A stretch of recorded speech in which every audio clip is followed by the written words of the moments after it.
Okay, I stopped paying attention in class. I was thinking about the adventures of Ash, about the misfortune of sitting kids at Crystal Lake. Became addicted straight away with the initial tape. God bless Betamax. VHS, holy like Amanda Kruger. I was introduced to genre flicks by Toby Hooper. I started craving more just like Larry the Looter. I collected VHS without commentary or bloopers. Stole computers, magazines, a bunch of stores. Spent my money on movies and begged my mom for more. I'd watch the boys kill those Astro bastards 5 times a day or even more. I loved the gore. Lionel and Paquita combined their lonely hearts. I was hellbound, Cenobites tore my soul apart. I've seen them all, from Dracula to Vertigo. Listen up, welcome to the Horror Show with Sean and Joe. Hello everybody and welcome to the Horror Show. Show dissects, mutilates, dismembers, and butchers all of your favorite and not so favorite horror movies and other horror related events. Sean. I'm Joe. Well, we are back to normal. It's been a minute. Yeah. It's been a minute. Somehow I'm still in Salem though. That you are. Which is fucking weird. Yeah, so we did the Salem show. Any thoughts on that? Success. Yeah, I loved it, man. Oh, dude. Loved it. Loved meeting everybody afterwards. Mm-hmm. Thank everyone that came out. It was good. It was a big turnout. You know what pissed me off? Nothing about our show. Another podcast did a show actually last night. And they did theirs after the last movie. So their show started at like 11. Okay. Which, I mean, honestly sounds like a fucking nightmare. But Agreed. They took a fucking picture of themselves with the crowd. And it was like a full venue. Yes. But people are there from the movie. Correct. It was like, but it pissed me off so much. It pissed me off to no end, dude. It pissed me off to no fucking end. Because I was like, What was their name? It was the Faculty of Horror. Okay. But, like, it just pissed me off because I was, like, looking at the picture and I was like, how is that full? Like, there's just no way. Like, it's impossible. It's just a fucking impossible. And then I looked and then I scoured the internet trying to disprove their photo. So I don't know. Whatever. I'll probably leave this in. Yeah, and you did an interview with Linnea Quigley that we did not include last week. I did. So, are we going to put it on this episode? Yeah, no, we're gonna put it. Let's listen to that because then we'll discuss it. Let's listen to it right now. So this is Joe from the Horror Show. I'm here with the Scream Queen, Linnea Quigley. Thank you so much for being here. Well, thank you, and being able to say Scream Queen is a really good thing because a lot of people can't. It's wonderful. It's a hard, it's a tongue twister. It is a tongue twister. Yes. Yeah. So the first thing I wanted to ask you, do you still use close-up toothpaste?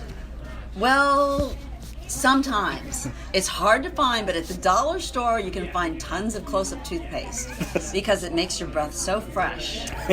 That commercial is wonderful, by the way. You're white and fresh. Yes. Thank you. Oh my God, I can't believe you saw that. I did. Second thing, Jack LaLanne, you used to work at a spa that was owned by him, is that correct? Yes. And did you ever have the chance to meet him? I met Jack LaLanne, and of course I was like starstruck. Wow, because my mom used to work out with him on black and white TV when I was a really little kid. And the one thing I'd get excited about was when he'd have his dog Happy, which was a white shepherd on. I'd be like, oh, the dog's on. And so I met him, and he was really nice. He was just like he is, in public and everything. He was a really nice guy. Nice. Yeah, he always blew my mind because he would like swim the English Channel handcuffed or like have things tied to him. I know. He didn't get enough credit for all the things he did. Yeah. And if you go on his wiki page, I mean, it's incredible. Second question, the Skirts, yes. Punk band that you were in. You guys practiced in the basement of the Mask, is that correct? Oh, yes. Do you have a favorite memory of a band that you saw at the Mask? Yes. The Go-Go's playing punk and being out of it. I remember that really vividly, and like their song, one of them would be like, I like playing with razor blades, yeah. And they were all on heroin or something. It was crazy, except Jane. Jane was pretty clean. Nice. Have you gotten back together with the Skirts recently? Have you practiced anything in the works? I've been doing it just lately on my own. I've been starting to write again and starting to play guitar again. Nice. But it's hard. I'm not a solitary musician. I like somebody to be playing with me and sure. like I know that sounds really horrible, but if you think of it taken the wrong way, but I like it. I like to write songs by myself, but it's like I like to have like, okay, add on the bass or the drums or something like that. No, I get it. Absolutely. Yeah. Do you have a favorite punk band, punk album? First one that comes to mind? I love all punk. Oh my God. Oh, the favorite punk album. Okay. I guess it would be Susie and the Banshees. Nice. If I have to pick anything, yes. Love it. Great choice. Yes. Did you ever get to see like the Germs at Mask or X? Yes, everybody. We would hide our equipment. Like I'd put my guitar away and be really scared that Darby was going to come in and like, because he would wreck things. Yeah. He was known for wrecking your equipment. And so I'd be like, oh my God, he's going to come in and my guitar's going to be in half. And I'd be like scared. That's awesome. Great story. You played Sleeping Beauty in a movie, correct? Yes, I did. Do you have any memories of playing that? Yeah. It's one of your earliest ones, right? I was telling people, I wrote in my diary, I'm a star. Because I had some lines in a movie. Not a lot because I was Sleeping Beauty, but I was in a movie. It's awesome. And I had some lines. Savage Streets. You worked with Linda Blair and John Verman. Yes. Do you have any fond memories of working on that? Any stories? Yeah, I was totally just kind of scared of Linda Blair because to me she was like this big star because she did The Exorcist and all the TV movies, Born Innocent and all that. So I was like a little bit intimidated by her. And also because the other girls were dressed cool and I was like not. It's like I didn't get to hang around them. It was like real life. It was like I was kind of the outcast. Nice. Do you ever get starstruck on the set of a movie? I get starstruck a lot of times, and I have the hardest time going up to somebody and saying anything. I usually look at my feet, and I don't know what to say, and then I think if I say anything, I'm going to make a fool of myself. I've done that to John Hurd, Napoleon Dynamite, Pedro, who was in it, from Napoleon Dynamite, a lot of people. I just look at my feet. David Hasselhoff. I would look at my feet too. Yes. I would be starstruck. And he asked me what was down Night there, Rider. and I'm like, nothing. That's great. How did you become a soul in Nightmare on Elm Street Part 4? Well, my husband was working on the film, Nightmare 4, and they thought it would be cool if I could, be in the movie, but, in a different way. Not a main character, but just coming out of the chest. And some people recognize me by my breastises. And I'm like, what? How can you do that? It's like, it was really weird. That is weird. Does it ever creep you out when people say things like that? Well, or did it? I just wonder how they could. Yeah. Yeah. Were you a mannequin in Tourist Trap? Yes. You were? I got my SAG card, Screen Actors Guild card from that. Nice. That movie creeped me out, those mannequins. Yes. Moving around like that. Yes. Yeah. That was a creepy movie, actually, that was done It's underrated, well. definitely. It is underrated, Definitely. yeah. Do you have a favorite movie, Return of the Living Dead, Silent Night, Deadly Night? Which one is your favorite? Return of the Living Dead is Return my of the Dead. favorite, yes. I think that. I love the music and just the characters in it. It's one of the best. The director. Yeah. And one of the best. But Silent Night, Deadly Night is pretty damn good, too. It is. It was that so kill scene with controversial. the antlers. Yeah, with the antlers. That was like, I think they didn't want it to be like that, but they thought, oh, is this serious? Because the guy that directed it did the Grizzly Adams movies. Did he? I think this was a big departure from him. He was going in a different way. Did you ever think that when you were in that movie, it would spawn off 5 sequels with Mickey Rooney being one of them? I didn't think it would, just last, a week in the theater. I was like, this is a silly, stupid film where, I'm in the middle of, making out with my boyfriend, and I'm like, oh, I gotta get the cat in. Yeah, I guess I was really into it. How high was the set of Nice Dreams? I didn't see any pot smoking, but there were some times when they would close down the set in the middle of the night. I'd work nights, and someone would take off, and I'd be like to Cheech, I'd say, what's going on? Why are we shutting down right now? And somebody was with a couple girls, I found out, and I'm like, I got so mad. I'm like, we're having to wait. You know, it's like 4 a.m. You know, like I would be so like upset about it. I would be too. That's kind of I know, that's late. it's rude. Yeah. Do it another time. Yeah, you can sneak a little party. Yeah, wait till we're done. Wrapped. I could talk to you for hours, but I know you had a long day. So, are you promoting anything? Anything you want to get out there? Oh my God, there's so much. I'm doing a documentary, Extras, all about the life of extras.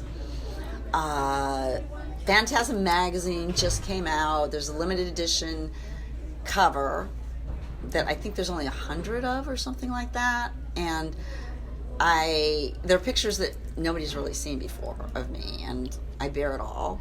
Well, not all, but pretty much all. And I just finished Clownado, which I think is going to be a cult film, so I go down on the record saying that. And The Last Thanksgiving and Twilight Camp I just did, and promote animal rights. Everybody, be kind to animals. Don't eat them. Don't wear them. Don't mistreat them. Love it. So those are my main things I'm promoting. Perfect. Well, thank you so much for allowing me to sit with you and ask you this. And your podcast. I love it. Thank you. You guys are great. hot. Thank you. Appreciate that. Okay. All right. Thank you so much. Okay, so that was your interview with Linnea Quigley. Yeah. Scream Queen. What was your thoughts on meeting her?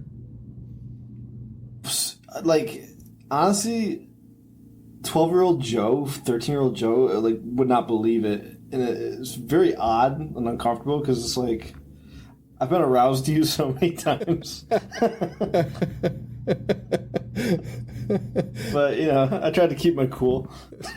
Yeah, that is a weird thing. I didn't think about that. I kind of let Joe do the interview solo on that gig. But yeah, that is a weird thing. Yeah, like Return of the Living Dead, there were days I rented it because I was like, you know what? I'd like to see a naked woman today. Did that in Silent Night, Deadly Night. I mean, yeah. Those were pretty influential in my early teenage years. Yeah, for sure, man. So that was a cool interview. What is the name of this movie that she was doing? I thought she said Cronado. Like a tornado. I believe it's Clownado. So, Sean, do you hear that noise? What is that? What is that? You hear that, right? Yes. It's this fucking asshole's car outside of my house. And you're in the basement, right? I am. I honestly thought. And my daughter just went to fucking bed. I thought that was your furnace, like, exploding. My ass was vibrating. That was unfucking believable. And the best part about that is earlier today, because I know exactly what house is coming from. They came and knocked on my door, and they're like, "Hey, we're doing a gender reveal, but the way we're gonna do, because they're big into cars, right? Yeah. So they're like, the way we're gonna do it is we're gonna have a burnout in the street, and the color smoke is either gonna be blue or pink." And they were like, the reason they knocked on my door was like, he's like, "I know you have a little child." He's like, "So if she's sleeping, we won't do it then, or if you don't want us to do it, like we won't do it at all." I was like, you know, that's I respect that. That's cool. I have no problem with it. And I was like, you know what, we're not even gonna be here. So I was all happy. I was like, oh, that was pretty awesome. That's nice of them. And now it's fucking like 11 o'clock at night, and they're just doing burnouts in like my driveway for no reason. There's no reveal now. That's so fucking funny. That's so funny. Oh shit, that sounded insane. What were we talking about? So we were talking about Linnea. Yeah, sorry, Linnea. Cronado versus Clownado. What would be a bigger disaster? Talking about movie-wise. I mean, not like a real life thing. So you said, so I said Cronado to you earlier, and you were like, I believe it was Clownado. And I was like, you know what? I think I'd rather watch. And I thought Cronado was bad when I texted you. I was like, what the fuck is Cronado? But I think Clownado is infinitely worse. No, it's most definitely Clownado. Comes out next year. I'm looking at it right now. Oh my god! So it's just a bunch of clowns in a tornado. It does appear to be that way. Yes. Well, you know, they can't all be winners. Fuck, that's funny as shit. Well, it was a good interview. Yeah, she was all jokes aside, she was very humble and easy to talk to, and I really enjoyed it because, like I said, I was a big fan of watching her as in my younger days. Yeah, I really enjoyed that, and I enjoyed your music questions. Yeah, I mean, she was there for the early punk scene. So Just so fucking I can talk weird. about that for days. I wish so. After I stopped talking to her, I hit stop recording, and then she told me like 10 different stories on the Dead Kennedys and the band X. Oh my I'm like, God. fuck. I was like, I should have just kept recording. Like really good stories that just was off the cusp. So missed out on that, but yeah, it was definitely cool to talk to her. Well, that's awesome. And yeah, other than that, the show was really fucking good. People really liked it. And we had a good time. So Definitely. And again, thank you everyone that came out, Yes. everyone that introduced themselves. I mean, yes, it was pretty surreal. People coming up to us while we were eating. People was- coming up to us it was nuts. It was nuts. after the show. Yeah. It was fucking nuts. Yeah, but now we're doing Silver Bullet. Yeah. And Silver Bullet, I am torn on. I am torn on. Really? Yeah, and Really? and also if anyone does like, I just want to say this too. If you're in like the north, I don't know what you'd call it, the northern region of the United States, like 2-hour driving distance from Connecticut, and you know places that do screenings and stuff, hit me up and let's talk about doing something. Because It's a good I think format. that format is great. Just Yeah. I really enjoyed talking about the movie beforehand. Yeah. And just having people there for that reason. Yeah, it was really good. But anyway, yeah. So Silver Bullet, 1985, Yes. produced by Dino De Laurentiis, Correct. who's done literally everything. Yep. You've seen his name on almost every movie you've ever watched. Produced 500 movies, 30 of them nominated for Academy Awards. That's fucking insane. But also, I mean, if you make 500 movies, you're gonna hit at least 30 of them for an award. You're right. The odds are infinitely in your favor. He did The Godfather, though, I believe. Oh, did he? I think so. Oh, wow. I mean, I don't know. What a fancy guy. Directed by Dan, I don't know this guy's name, Attias. Sure. Attias. He's done a lot of TV, True Blood, Homeland, It's Always Sunny, The Wire, Sopranos. So you have Jake and the Fat Man, Oh, wow. Okay. Beauty and the Beast. Remember that fucking show? With the one with Ron Perlman and That's such a weird fucking show. It was super weird thing too. my wife is like the biggest fan of that show. Who was? Tina. Oh, Tina. Well, yeah. I thought you said your dad, and I was about to like fucking faint. You kidding me? And we got Corey Haim, Gary Busey starring in this flick. Yeah, a young Corey Haim. Very young. A pre-Lethal Weapon Gary Busey, pre-motorcycle accident Gary Busey. Dude, that motorcycle accident is crazy. It did nothing to him. It did nothing. It did nothing. It did nothing. It's just something that like Hollywood could pass off. It's like, oh yeah, this guy's crazy now. I truly believe. Well, it was definitely his agent, right? Like he just started acting crazy, and then they were like, "Oh," he was like, "Oh no, don't worry, just that old motorcycle accident." Because in this movie, if you told me that somebody was just filmed, like he did not know he was in a movie, and people were like, "Hey, there's a werewolf running around," this is exactly how he would react. Yeah. I said that to Tina multiple times. Like he's not really acting. No. He's just there. He's like, "Whoa."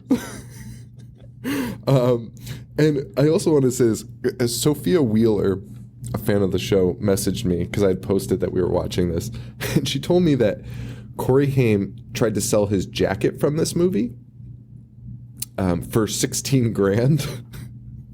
Wow. And then he was also on his same eBay page was also selling his hair and molars. Okay. Did they sell? She said I forget, she found the article for me, but I think eBay like shut it down. Like it was gaining traction, and then eBay was like, yeah, you can't sell your fucking body parts. Yeah. Some of those molars. It's fucking crazy. It's fucking nuts. So we open up. The last full moon of that spring came a little more than a month before school let out for summer vacation. Our town. Have you seen this before? Oh. You're reading something. I'm sorry. No, I actually, I had not. I thought I had seen this, and I definitely had not seen this. Okay. Wow. Which is a ton of movies we've done recently. I've been like, yeah, no, I think I've seen that, and then I watch it. I'm like, nope, this is not at all what it was. So, and I'm kind of torn on it. So I've seen this multiple times in my youth, and we actually watched it last year again. Yeah. I like it. I mean, werewolf movies as a whole, they're pretty hit or miss. This one is pretty enjoyable. You know what? I'm It's with not you like with that. it's not like The Howling or American Werewolf. I mean, those are like masterpieces, but this is fine. I'm fine with it. I'll be honest. I think I might rather watch I'm just not the biggest American Werewolf fan. I think I'd put this over American Werewolf. Not in terms of how good of a movie it is, but what I'd rather watch. That is fucking silly. But then again, my notes in this, like I thought, so I watched it, wrote my notes, obviously. Then on Letterboxd, I was like catching up on my Letterboxd shit, and I was like, oh yeah, I forgot to put that in. And I gave it a very favorable review. And then just now, before we start recording, I looked through my notes, and I was like, wow, I think I hated this fucking movie.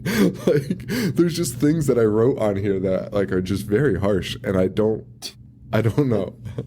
So I posted my note on Instagram, and it was just that's literally the only thing I wrote down was Gary Busey's hee-haw joke, and I didn't even write down the joke, and I don't remember the punchline. So that note is literally useless. Wait, what was the hee-haw joke? When Gary Busey first shows up, he's telling Corey Haim like a bartender joke, but it's like a legitimate bartender joke. And he hee-haws, because like the donkeys... You don't remember that? He hee-haws for quite a long time. And the punchline is so corny. I laughed for like 20 minutes, but that was... Hang on, I got it right here. Hey, why do you let him call you jackass all the time? Oh, he always calls me that. What?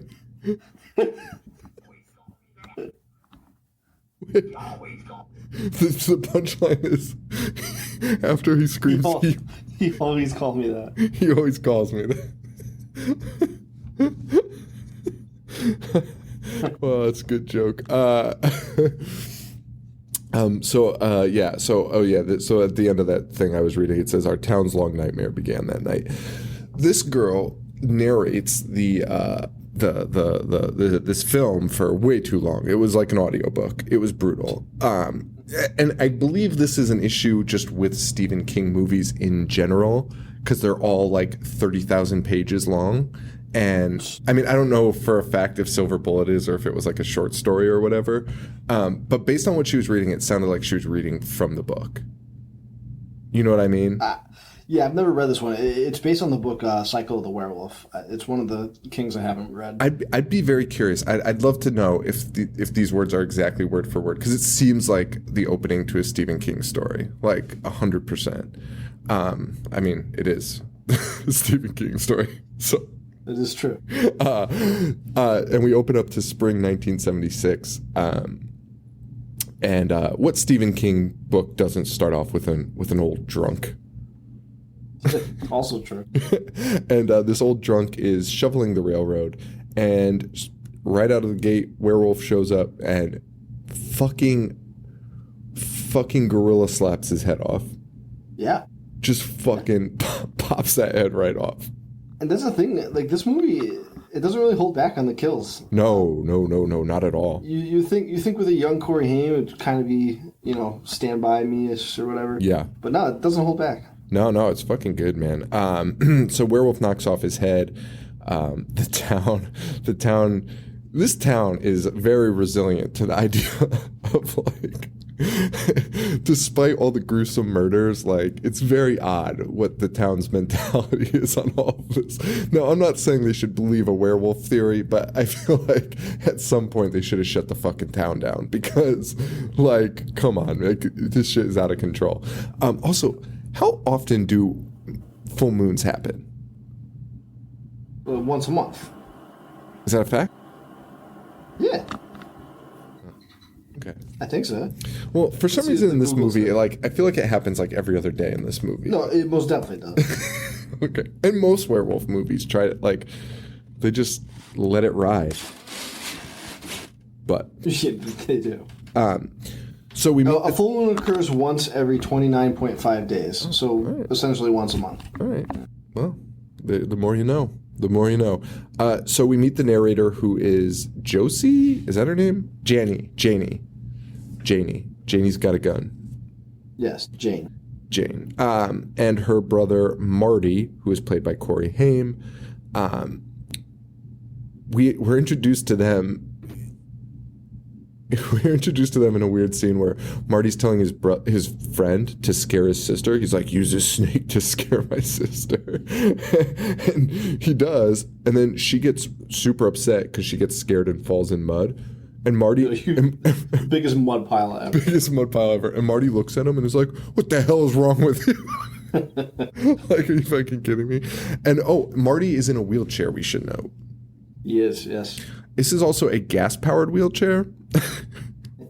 Fucking highly dangerous. And it somehow gets more dangerous later on in the movie, so... Well, because Gary Busey gets involved. Anything Gary Busey gets involved with is essentially insanely more dangerous. We cut to this to a super weird scene of a woman revealing to a man that she's having his baby. Yeah, and this like comes into play because Jane's just pissed and like in the bushes, so she's eavesdropping, and just on these two unrelated people. And it is one of the saddest scenes I think I've ever seen in a movie. This woman is telling this guy, like, this is your baby. And he's like, that ain't my bun in your oven. and he leaves her on the note, remember the good times, know what I mean? And splits. And she just starts screaming, please help me. The woman. Right. And then it gets even more depressing in about 5 minutes. Oh, yes. When this woman, this pregnant woman, we find her at her house, and she's contemplating suicide. Kill herself. Yes. And she goes, suicides go to hell, especially if they're pregnant, but I don't even care. That is the saddest thing I've ever... dark, yeah. That's the saddest thing I've ever... Every time I see that, like I said, I watched this movie a year ago, and every time that line comes out, I'm like, holy shit, did that really just happen? Dude, it breaks my fucking heart. It's unbelievable. Don't worry, she doesn't do it. She's just immediately murdered by a fucking werewolf.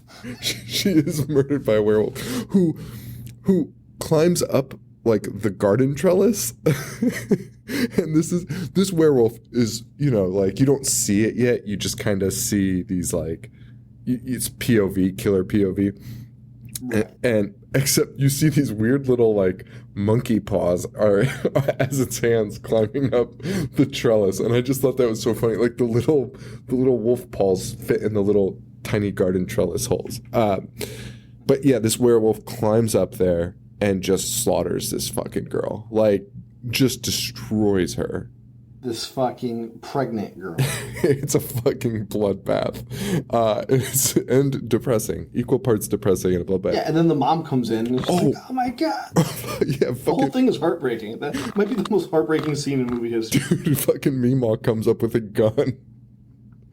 Oh god, she's dead though. She is dead. Oh fuck. So Marty's got a motorized wheelchair, which I just think is fucking insane. And we learn kind of where the title Silver Bullet comes from, because that is the name of the wheelchair. Yeah, not the thing that kills werewolves. Yeah, but it is also that. Yeah. Fucking wordplay. Meanwhile, all this is happening, like, the local townsfolk are freaking out about these murders, but just, like, not enough.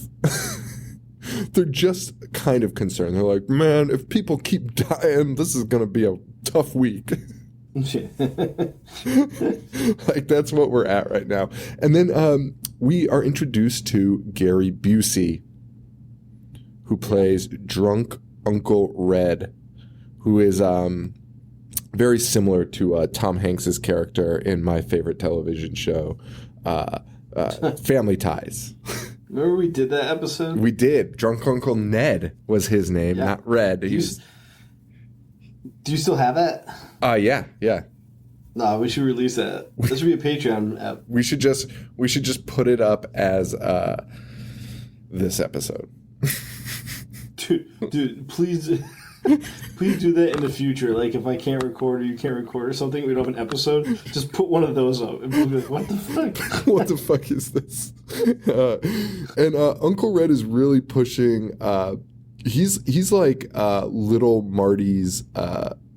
He believes in little Marty. He does. Whereas everyone kind of babies Marty and worries about him and shit. Uncle Red is just not about it. That is true, and that was actually a pretty damn good scene with good dialogue, which you would not expect in this kind of movie. Right. When he's like talking with the mother, because the mother's like, you come around here and he's impressionable, and he kind of lays into her. He's like, quit babying him. You know, he's still a human. He's gonna figure it out on his own. Blah blah blah. Dude, I fucking loved that scene. I thought that scene was fucking great.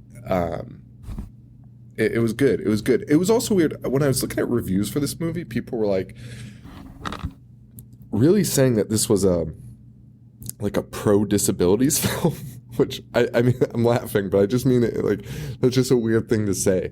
Because I did not get that from that. Besides that one scene where he's like, "Don't baby Marty." I don't really see it as like you can do anything.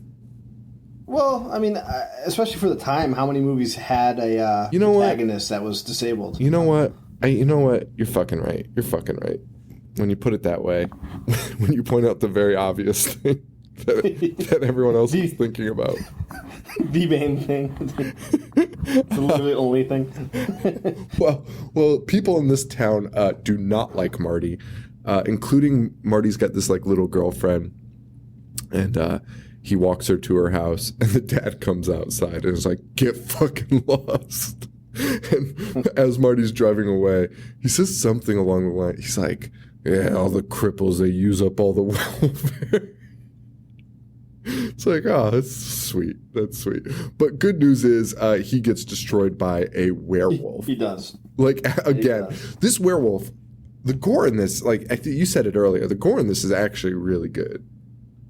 It is. It's not bad. Dude, it's enjoyable. This guy gets fucking slaughtered in his greenhouse where the werewolves are crawling under it for some reason. I'm not sure why, but the werewolves are underneath the greenhouse. And at this point, you just got to shut the fucking town down. But that is not the case. You do, and you know what else is like what makes this movie enjoyable is, first of all, I think Corey Haim, especially for like a child actor, he's pretty damn good. Like he's likable, he's convincing. But the supporting roles of the sheriff, played by Terry O'Quinn, he's so fucking good. Yes, and people know him. He's the stepfather in the Stepfather movies, and he's the guy from Lost. I forget his name, Locke. But he plays this awesomely. And then the priest, who we'll talk about in a few minutes, played by the guy who plays Big Ed in Twin Peaks. Yep, he's fucking phenomenal. That's what I was gonna say. Big Ed kills it in this. Like fucking kills it in this. He does. I even said to Tina, it's like he's the only one that like really gives a shit. Like he's going like the extra mile. Like every scene he's selling, it's fantastic. He seemed like the only one that was actually actually acting, because like almost like he didn't stick out. Like if he was surrounded by other really great actors, like it would be unnoticeable. But I think it's because he's around a bunch of people just like phoning it in that you're like, oh, this guy's doing a really good job. So it's not like he is noticeable. Like the scenes where he's confronting Corey at the end, like he's legitimately terrifying, and he's like, I don't know, the way he's like portraying his inner struggle is fucking great. And and It's fucking nuts. He's good, but what's not good is the bar full of the townsfolk that is trying to organize like a mob to find out who killed this, and it's literally like the South Park joke of the rabble, rabble, rabble. It cuts to the bar, and it's literally people being like, rabble, rabble, rabble, rabble. And it's just like the South Park bar. It's so fucking weird. And they're very upset because little Brady dies. He's the first kid death in the movie. Yes. A very innocent child death. He's the one that made the sister fall in the mud in the beginning. Oh, is that the same one? I think so, because that was Marty's like good best friend. Oh, yeah. Okay, that makes sense.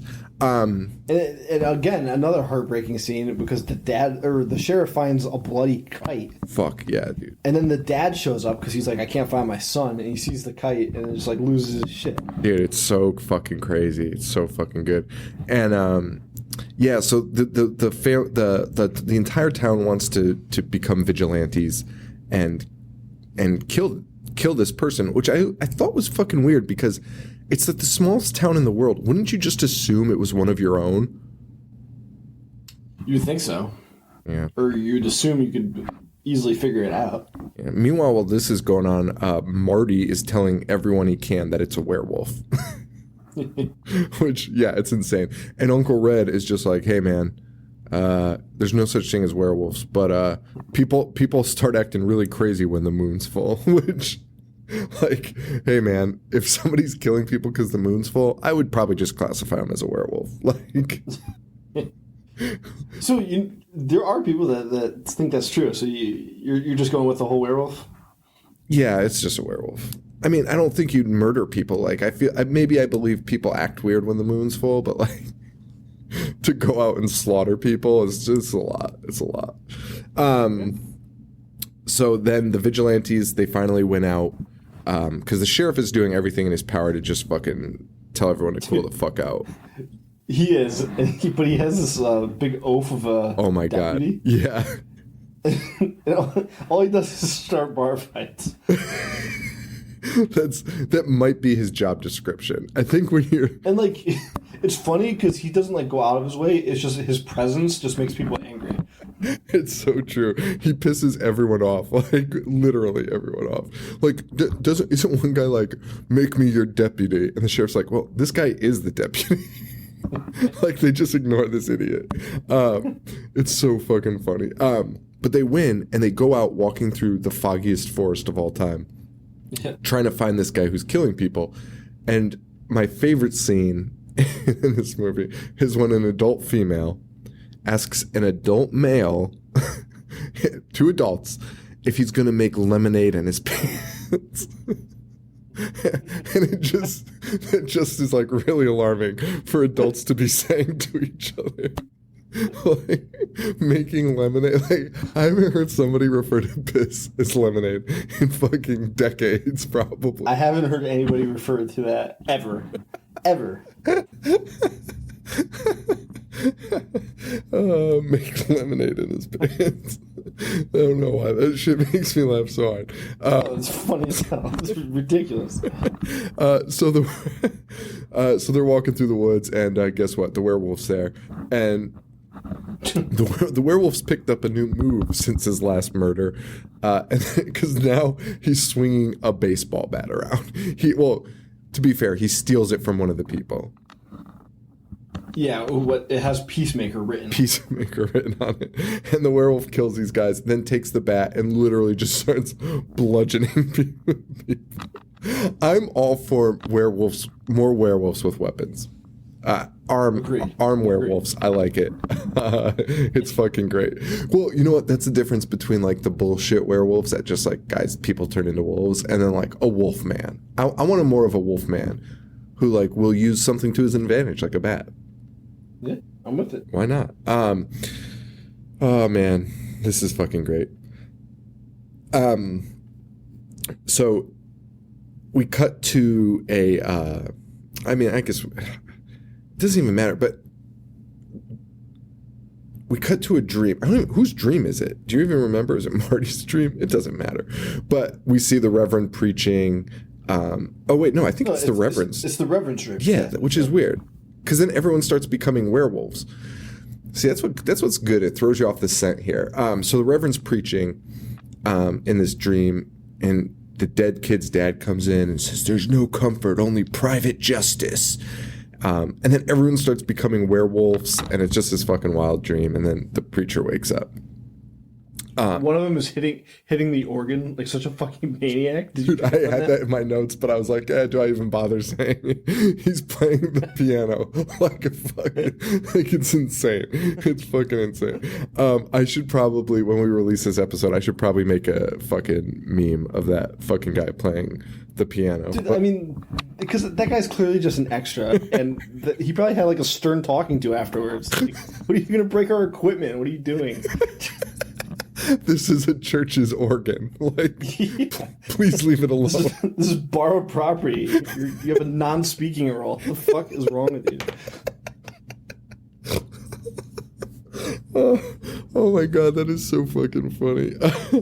Well, back in the real world, Gary Busey has made literally the most dangerous vehicle known to man for his paraplegic nephew. And the best part is Corey sneaks out of his house with this. You heard that noise earlier in the episode of my neighbor's car. It would be just as loud. It's such like a clangy piece of metal, and it's gas powered. It's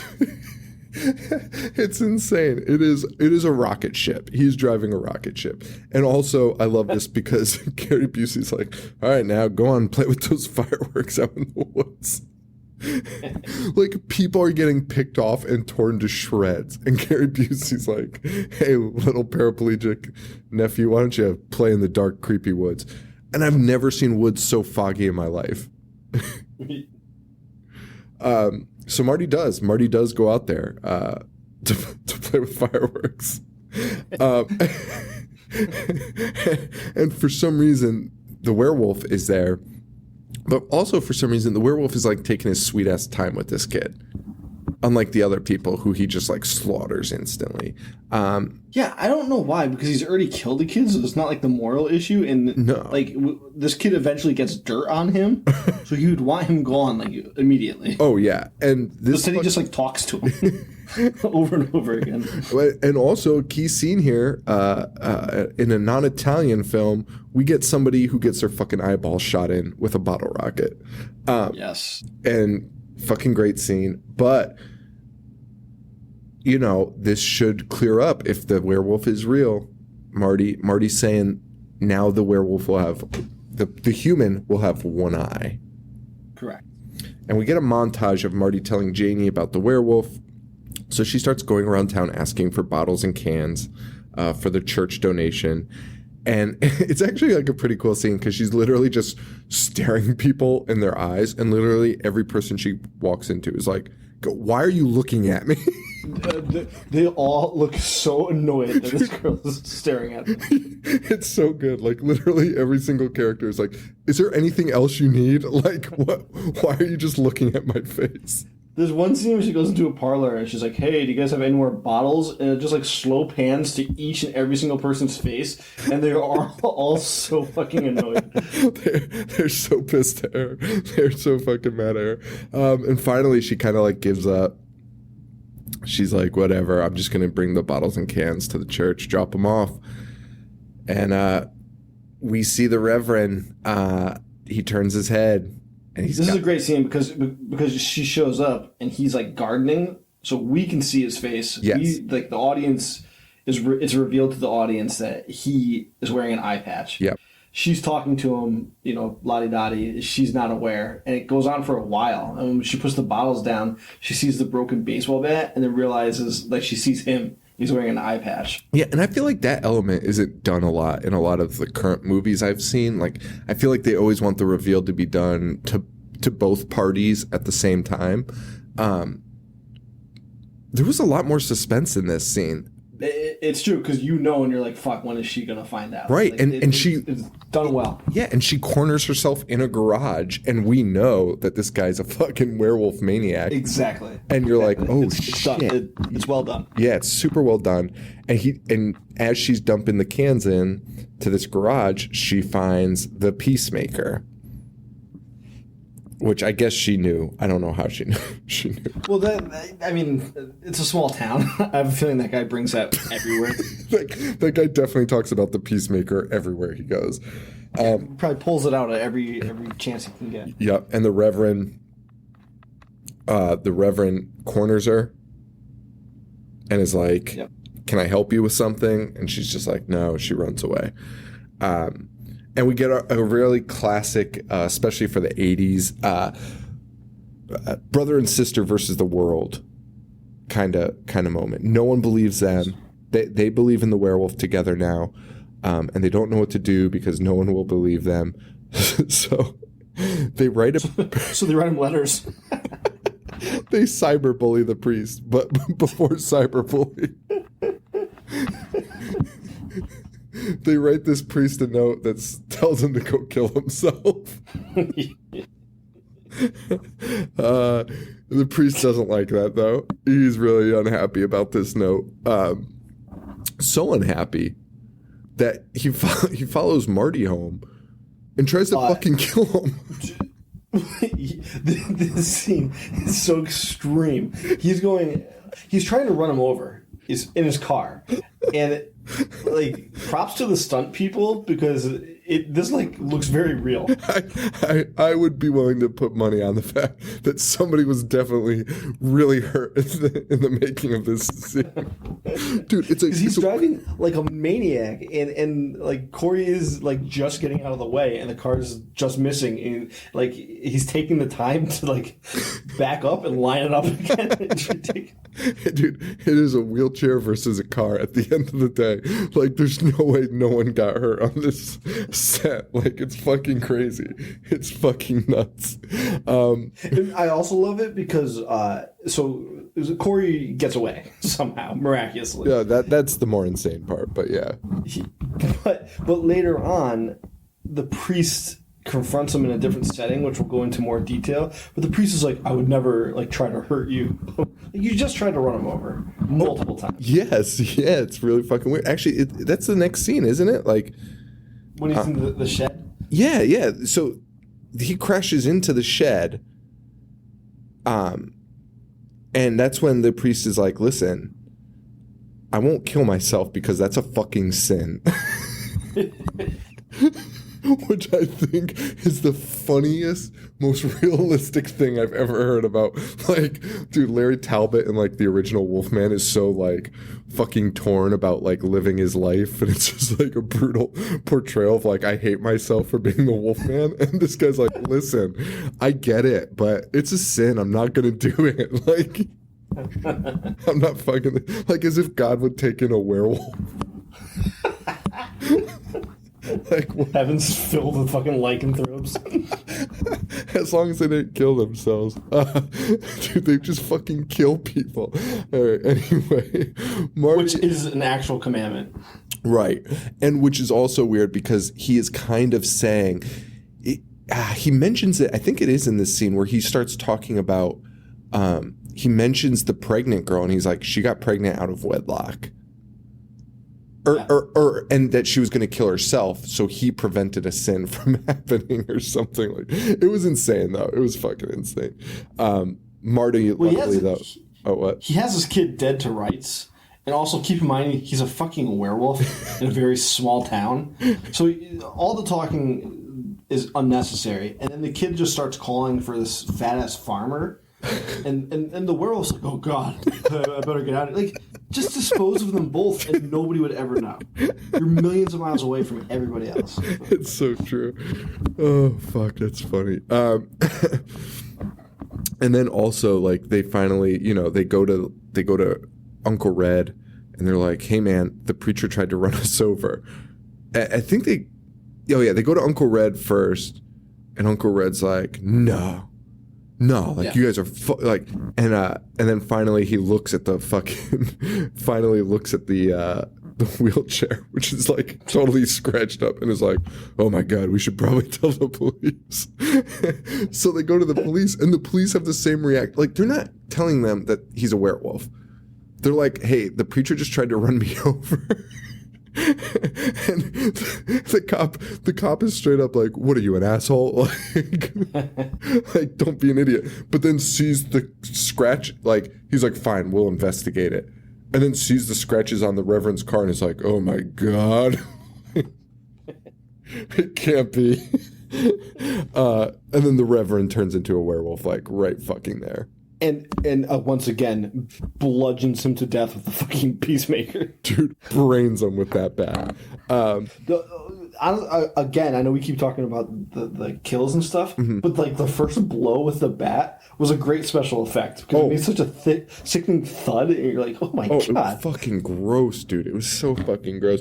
And this was their little, I would say that this was their American Werewolf in London moment too. This is like we got to see the transformation. Yeah, and this is why it's insane that you say American Werewolf is not as good, because American Werewolf in London's transformation is one of the greatest things I've ever seen, and this is not.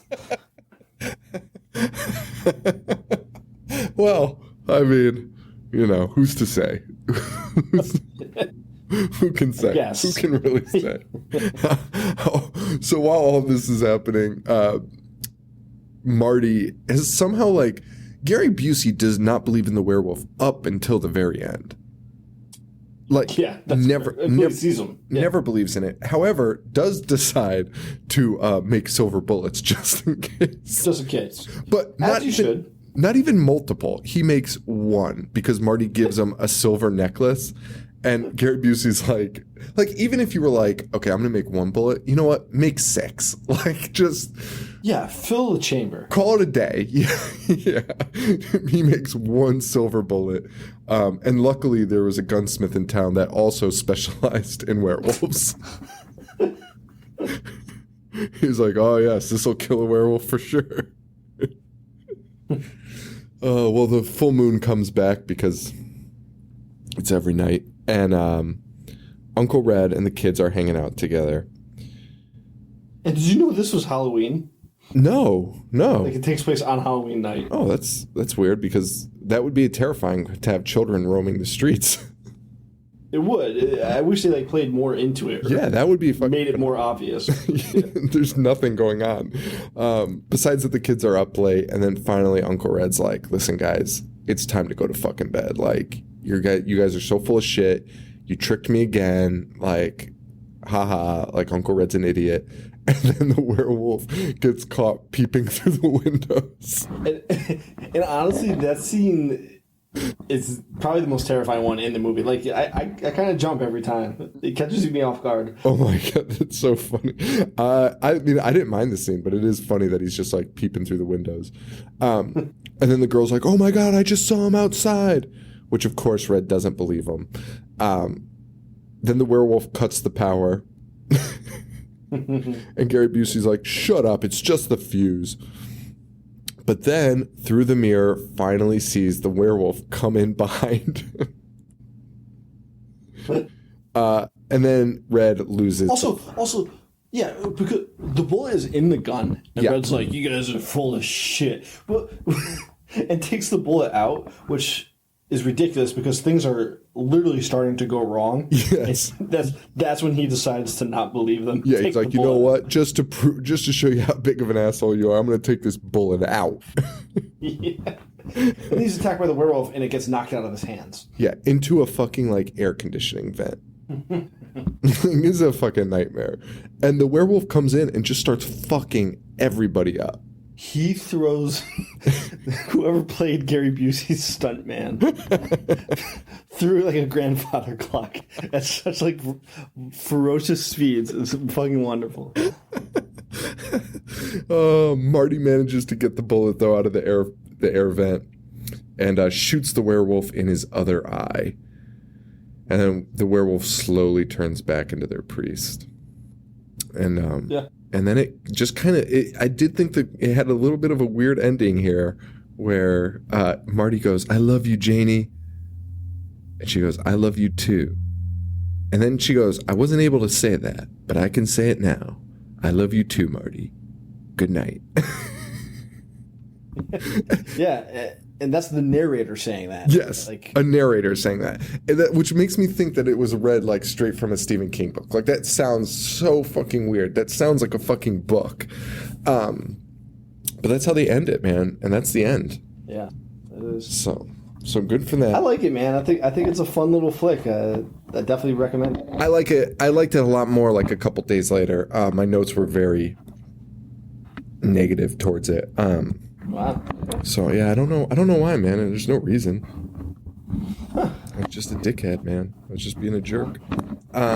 So are you watching movies for Halloween, the 31 days? Well, I am. I'm catching up. It's on my Letterboxd. You can check that out if you follow me on Letterboxd. I have a whole list for my movie marathon, but there is a catch to my movie marathon, which is I'm also trying to catch up with the cult cinema, the cult classic or cult movie challenge. So I'm trying to do only horror movies out of that, and it has been super funny to like, because I'm rating them for a Halloween scale, and like I started with Cynthia Rothrock. What was her name? Cynthia Rothrock? I know who you're talking The about. old martial artist woman, and she had one horror movie where she played a serial killer, and it's so fucking bad. It's so fucking bad, and it's just like it was the worst start to my Halloween season of all time. It was fucking terrible, but so we have next week is going to be October 16th. Or no, that's when this episode comes out. And then the following week, we will be doing Cursed, another werewolf film. Ooh, Wes Craven, right? Yes, yeah. And then the following week is the Tuesday before Halloween. Now, we can do... Should we do a Disney movie or should we do Halloween 6? What's the choice for the Disney movie? Well, I mean, we could do any Disney movie we want, but we do have two TV choices here from Patreon. Justin Fumahal chose The Midnight Hour, which is an ABC Halloween movie, which I've never seen. And then Ryan Marlowe chose Something Wicked This Way Comes, which is a Disney movie. I do like Something Wicked This Way Comes. Do you? I do. Do you want to do that for Halloween then? Let's do it. All right, so we'll do that. Because I kind of like the Disney tradition better for Halloween. Yeah. Two grown men who shit on everything, talking about how much they just love Disney movies. So we buck. I wish we were doing Phantom of the Megaplex. I have that if you want to do it. Of course I want to do it. Mickey Rooney? It's a fucking great one. Maybe I see. That's what I think. I think we should do that too. Do both? No, let's do Phantom of the Megaplex. Okay. All right. Yeah, so suck it, Ryan. Sorry, Ryan. You fucking loser. Although both of Ryan's picks have been chosen. Dude, I feel like everyone has had at least like one of their picks chosen, even if they didn't. Do you know what I mean? Yeah. Like it's crazy. Dude, Marlo picked Cursed, which we're doing, and Rubber. So it's like, it's crazy. Like everyone's gotten what they want, basically. Now I'm going to get so many emails being like, not me. But whatever. All right, so next week, Cursed, and then after that, The Phantom of the Megaplex. Joe, thank you for remoting in again. This is a fantastic setup. Gets the job done. This was nice. This was nice and quick. This one worked on a out. Saturday night. Banged it out. Listened to your neighbor peel out, but that was fine.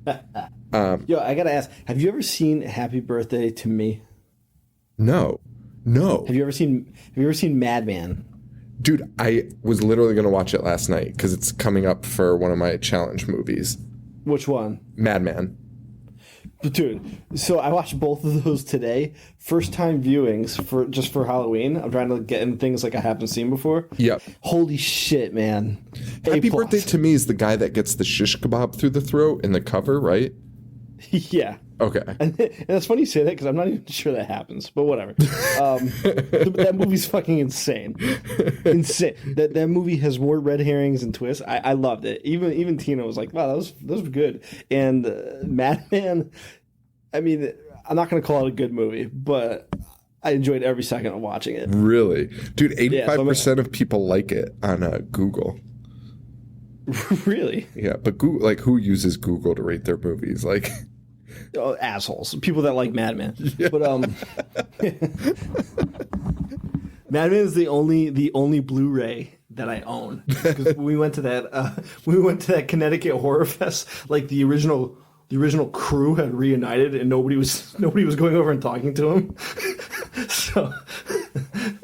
So like I felt bad and went and like struck up a conversation, and then I got swindled into buying their Blu-ray. I remember you came back with that Blu-ray, and I was like, "Oh, I've never seen that. Do you like it?" And you were like, "Not particularly."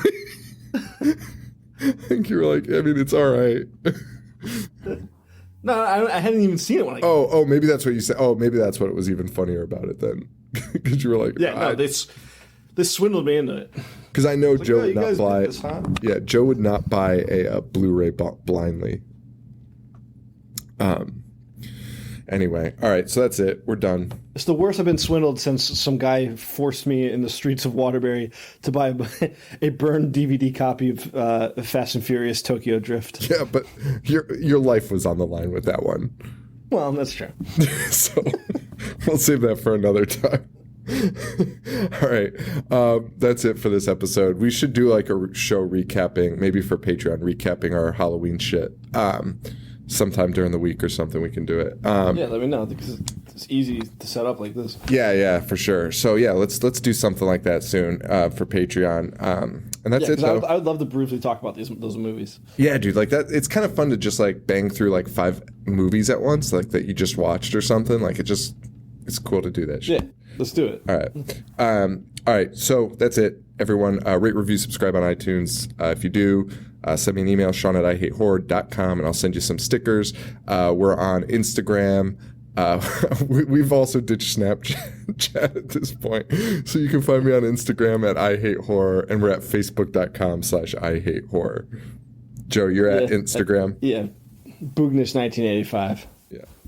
So thank you all so much. We really appreciate the support. I mean, being serious, like that sounded so lethargic, but like seriously, you guys are fucking crazy these days. The support's just like gone through the roof, and we really appreciate it. Yeah, the people sending the pictures of like wearing our merch or receiving our merch. Nuts, and, man. like I said, just the people that are coming up to us at live shows it makes it worth it. Dude, So it was we fucking appreciate crazy. Dude, that night, like people were just coming up to me being like, "Great show tonight," and I was like, "That's fucking weird. Like this is fucking." I know, man. Like what I know we're trying to wrap up, and I keep babbling, but like Linnea was waiting for me to finish talking with our fans. She's like think about that. That's fucking insane. Yeah. Like, she was waiting for me to finish like greeting people that wanted to talk to me. Like, Yeah. that's surreal. It was nuts. Like people taking pictures with us.